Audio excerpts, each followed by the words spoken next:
राधे राधे मेरे दोस्तों, कैसे हैं आप सभी लोग। उम्मीद है आप सभी लोग अच्छे होंगे।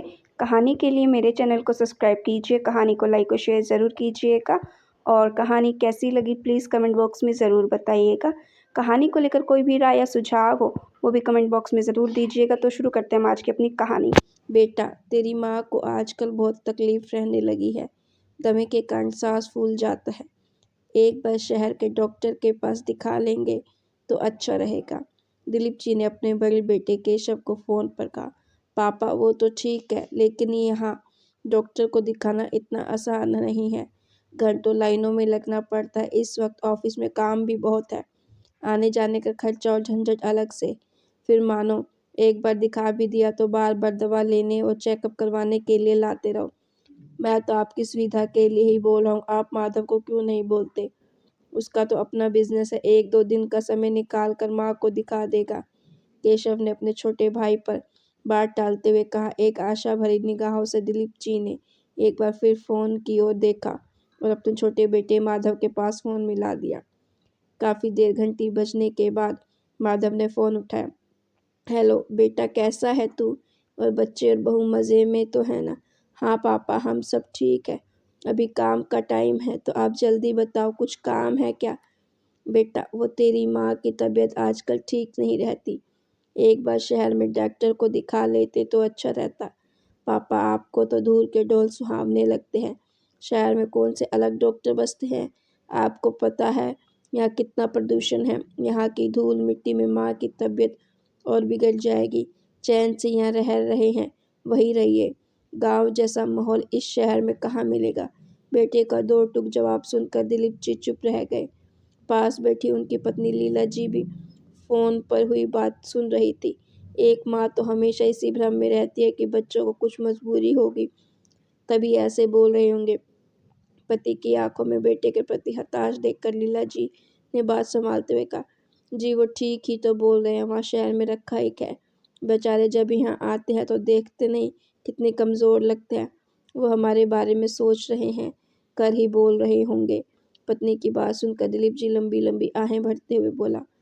काश हमने भी अपने बारे में कुछ सोचा हो तो आज हमारे बच्चों को हमारे बारे में इतना नहीं सोचना पड़ता। उस वक्त तो बस हमें यही सोच रहती थी कि किसी तरह बच्चे पढ़ लिख लें। जब पढ़ लिख लेंगे तो उनके कारोबार के लिए ज़मीन तक बेच दी। रह गया तो बस ये 2 कमरे का छोटा सा मकान। चलो छोड़ो, तुम खड़ी हो जाओ, अभी पास वाले वैद्य जी के पास दिखा लाता हूँ। अजी, आप यूं ही परेशान हो रहे हैं, थोड़ा गर्म काढ़ा पी लूँगी तो आराम आ जाएगा। बस तुम्हारी इसी लापरवाही के कारण आज इतनी तकलीफ भोग रही हो। बड़ा डॉक्टर नहीं सही जो है, कम से कम उसकी दवा तो ले लिया करो। इस बार थोड़े डांटते हुए दिलीप जी ने बोला तो लीला जी चुपचाप खड़ी हो गई। कुछ दिनों बाद अचानक से दोनों बेटे और उनका परिवार गांव आ गया। उन्हें देखकर दिलीप जी और लीला जी खुश तो हुई, लेकिन दिलीप जी के मन में ढेर सारे सवाल भी उठ रहे थे।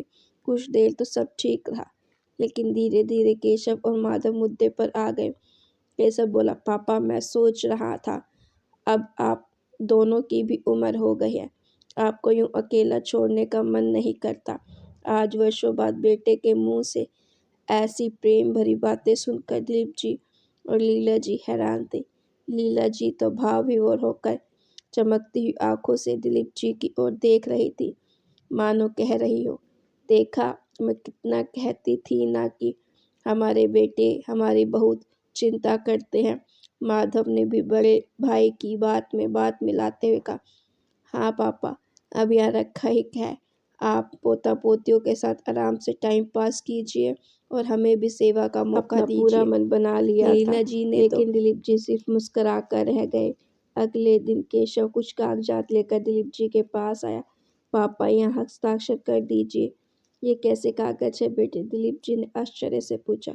पापा, अब आप दोनों हमारे साथ शहर में रहेंगे तो फिर यहाँ इस मकान की देखभाल कौन करेगा? हमने सोचा है कि इसे बेचकर इस चिंता से भी मुक्त हो जाते हैं। दिलीप जी बेटे की बात सुनकर सन्न रह गए। संभलते हुए बोले, बेटा, मैं सोच कर बताऊंगा, आखिर ये गांव में हमारी आखिरी निशानी है। केशव ने अपनी माँ की ओर देखा, जैसे विनती कर रहा हो कि वो पापा को समझाए। रात को लीला जी ने थोड़ा मनुहार करते हुए कहा, जी बच्चे ठीक ही तो बोल रहे हैं।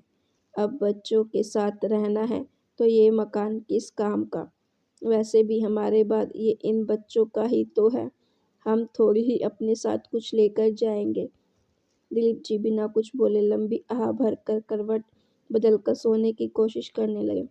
लीला जी को याद आया कि केशव और माधव को गांव का दूध बहुत पसंद है, इसीलिए वो दूध गर्म करके बेटों को देने के लिए रसोई में चली गई।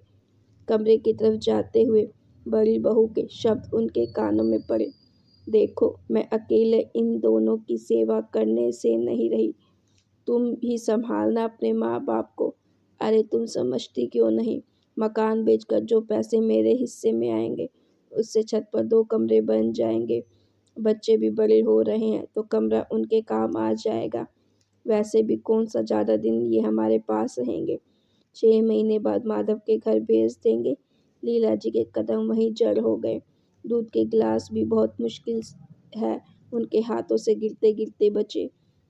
भारी कदमों से वो माधव के कमरों की ओर मुड़ी। वहां से भी आवाजें आ रही थी, तुम्हारी माँ तो सारा दिन खांसती रहती है, मैं बच्चों को इनके पास भी नहीं जाने दूंगी। पता नहीं कौन सी बीमारी है, और हाँ इनसे कह देना कि मेरी रसोई में हाथ लगाने की भी जरूरत नहीं है। यार तुम्हारा जो मन करे करना, लेकिन अभी चुप रहो। एक बार इस मकान का हिस्सा मिल जाए तो कारोबार को थोड़ा आगे बढ़ाने की सोचूं। वैसे भी पहले 6 महीने तो ये लोग भैया भाभी के पास ही रहेंगे। लीला जी की आंखों से आंसू ढलक गए, जिसे वो बच्चों की अपनी प्रति फिक्र समझ रही थी। वो तो सिर्फ अपना अपना स्वार्थ देख रहे थे। माता पिता के लिए चिंता तो सिर्फ दिखावा था। भारी कदमों से वो वापस बरामदे में आकर खटिया पर बैठ गई। दिलीप जी को जो अभी तक जाग रहे थे वापस लीला जी की ओर करवट बदलकर बोले, क्या हुआ भगवान, जाने की खुशी में नींद नहीं आ रही है क्या। जी आप सही कह रहे थे, काश हमने अपने बारे में सोचा होता तो आज बच्चों को हमारे बारे में इतना सोचने की ज़रूरत ही नहीं पड़ती। कहते हुए लीला जी ने तकिए के नीचे रखे हुए घर के कागजात निकाल कर फाड़ दिए। दिलीप जी हतप्रभ से अपनी पत्नी को देख रहे थे। वो समझ चुके थे कि एक माँ की आंखों पर बंधी पट्टी शायद खुल चुकी है।